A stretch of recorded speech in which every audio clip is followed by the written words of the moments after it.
महाकुंभ महाकुंभ हर जगह एक ही बात चल रही है। महाकुंभ, जहां महाकुंभ में ये भगदड़ हुई है, जितने लोगों की मौत हुई है, हर जगह एक ही बात है कि इस मौतों का जिम्मेदार कौन है, सरकार है या पुलिस प्रशासन है।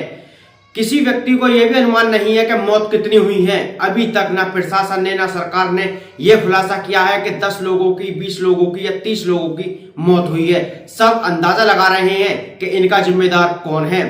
इस पूरी बात को लेकर अखिलेश यादव भी काफी भड़के हैं। महाकुंभ को लेकर अखिलेश यादव ने भी काफी कुछ कहा है। आपको दिखाएंगे वीडियो के माध्यम से, जहां महाकुंभ में यह भगदड़ हुई थी, उसके माध्यम से अखिलेश यादव काफी नाराज दिखाई दे रहे हैं। मैं Manish Thakur, India crime news से निहाल ठाकुर के साथ। पूरा देश दुनिया में महाकुंभ की चर्चा हो रही है,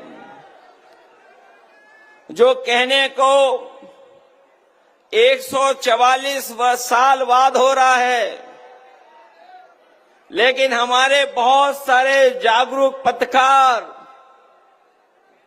और जो एस्ट्रोनॉमी को समझते होंगे, नक्षत्रों की जानकारी रखते होंगे, वो जानते होंगे हर कुंभ 144 साल बाद ही होता है। कुंभ जो हो रहा है, जहां पर लोग जगह जगह से, पूरी देश से लोग चल करके आए थे, एक वो कुंभ है और दूसरा मिल्कीपुर का यहां पर समाजवादियों का कुंभ हो रहा है।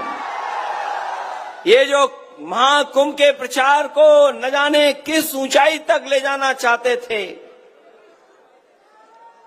जो घटनाएं वहां हुई हैं महाकुंभ में, हम और आप लोग कल्पना नहीं कर सकते हैं।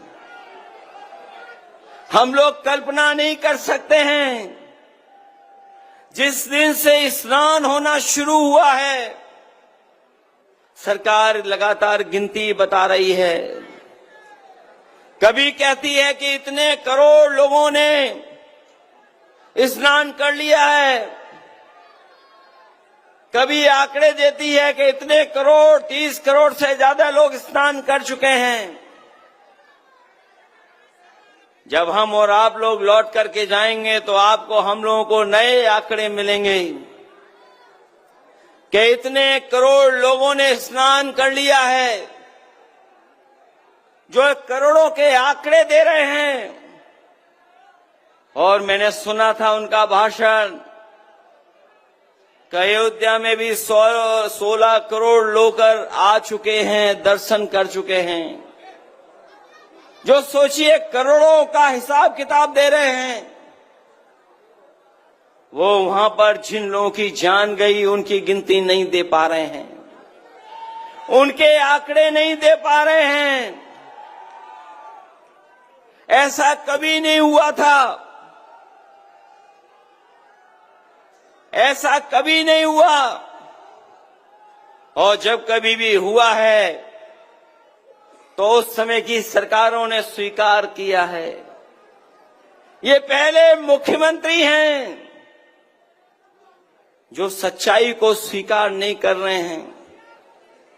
कहते हैं कि हम 3 बजे से उठ करके इस पूरा इंतजाम देख लेते हैं, लेकिन जिस समय घटना होना शुरू हुई है, अगर उसी समय पर सरकार ने कुछ सही फैसले उठाए होते तो आज जिन लोगों की जान गई है उनकी जान नहीं गई होती। कभी आप कल्पना कर सकते हो, जो करोड़ों गिन ले रहे हैं, उन्हें 17 घंटे लगे सच बोलने पर, गिनती बताने पर, और जो अभी 30 की गिनती दी है वो गिनती सही नहीं है। वहां से जो जानकारी आ रही, जो सूचनाएं आ रही हैं, अभी भी बहुत सारी ऐसे लोग अपने परिवारजनों को ढूंढ रहे हैं, वो शायद मिल जाएं हमें। 100 घंटे से ज्यादा हो गए हैं। जो लोग कह रहे थे कि हमने 100 करोड़ लोगों के आने का इंतजाम किया है, वो सोचिए कुछ करोड़ लोगों के सही से स्नान भी नहीं करा पाए।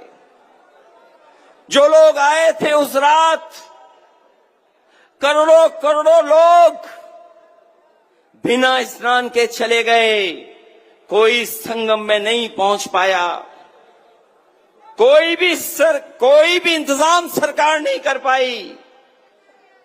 ऐसा पहली बार हुआ होगा जहां पर करोड़ों लोगों को बुलाया हो, लेकिन स्नान करने का मौका उनको नहीं मिला, उन्हें वापस खदेड़ दिया गया। जो तस्वीरें आई हैं, वीडियो आए हैं, हमारे मुख्यमंत्री याद रखना, वो कम पढ़े लिखे या ज्यादा पढ़े लिखे, इसका आकलन आप कर लो। ये जितना भी नौजवान खड़ा है, ये जानता है सोशल मीडिया पे क्या चल रहा है, क्या खबरें चल रही हैं। ये बड़े बड़े अखबार वाले चाहे ये बड़े बड़े टीवी चैनल वाले पैकेज के इशारे पर सही खबरें दिखाएं न दिखाएं, लेकिन हम उन तमाम लोगों को बधाई देना चाहते हैं जिन्होंने कम से कम सच्चाई सामने लाने का काम किया है। कई लोग घूम रहे हैं, भटक रहे हैं। कोई बेटी अपनी मां को ढूंढ रही है, कोई भाई को ढूंढ रहा है, कोई अपनी ददिया ससुर को ढूंढ रहा है, कई बहनें अपने पिता को ढूंढ रही हैं।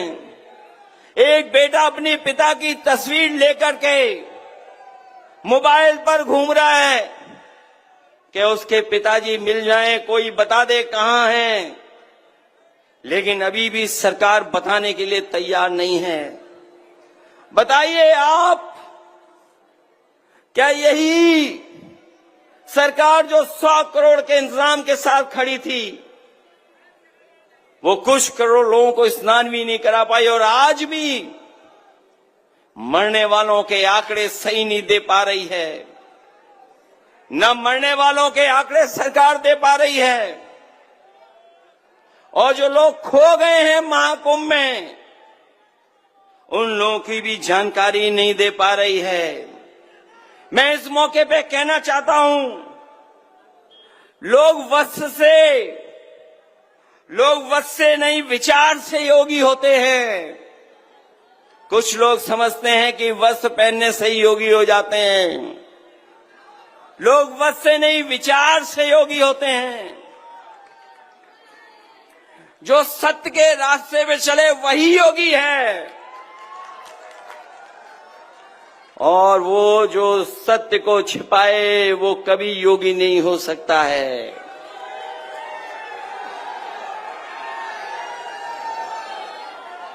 कहते हैं मृत्यु सबसे बड़ा सत्य है, और कुछ लोग ऐसे भी हैं जो मृत्यु पर भी झूठ बोल रहे हैं। हम और आप लोग हैं, बताओ मृत्यु से बड़ा कोई सत्य हो तो बता दो। और कुछ लोग ऐसे हैं जो मृत्यु पे भी झूठ बोल रहे हैं। इसलिए हम उन्हें कहना चाहते हैं कि कम से कम जो लोगों की जान गई है, उनके कम से कम आंकड़े सही दे दो, अगर आप सत्य बोलते हैं, अगर सत्य के रास्ते पर हैं।